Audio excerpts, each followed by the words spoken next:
가수 최종훈 씨가 지난 2016년 음주운전으로 적발돼 금품까지 건네려 한 정황이 드러났죠. 그런데 KBS가 자세히 취재해 보니까 최 씨가 이 과정에서 2차례나 도주를 시도했다가 체포됐던 것으로 확인됐습니다.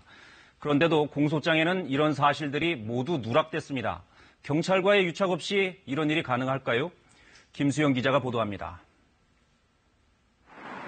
2016년 2월 가수 최종훈 씨가 경찰의 음주운전 단속에 적발됩니다. 그리고 며칠 뒤 최 씨는 지인들과 대화방에서 당시 상황을 전하며 유리홀딩스 유인석 대표 덕분에 조용히 처리됐다고 자랑합니다. 사건을 처리한 경찰관으로부터 생일 축하 전화까지 받았다고 말합니다. 대화방에 있던 최 씨의 지인은 경찰관을 마치 자기들 편으로 만든 것처럼 말하기도 합니다. 또 수갑도 차고 경찰 앞에서 도망도 가보고라며 최 씨가 도주하다 잡힌 정황을 자세히 묘사합니다.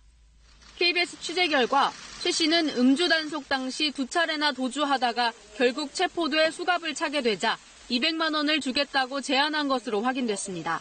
이 경우 최 씨에게는 단속을 피해 도주한 혐의와 금품 공여 의사표시 혐의가 추가돼야 합니다. 오히려 이게 더 재질이 안 좋고 죄가 중하다고 볼 수 있기 때문에 이건 당연히 형사 입건해서 같이 병합해서 기소해야 되는 거니까. 당시 최 씨는 음주운전 혐의로만 250만 원의 벌금을 냈습니다. 최 씨에게 적용됐어야 할 혐의가 누락된 겁니다. 경찰은 이 과정에 유리홀딩스 유인석 대표가 개입한 것으로 의심하고 있습니다. 최종훈 씨도 경찰 조사에서 유 대표에게 부탁해 사건 보도를 무마했다는 식으로 진술한 것으로 전해졌습니다.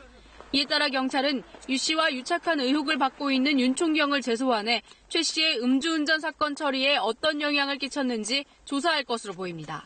KBS 뉴스 김수현입니다.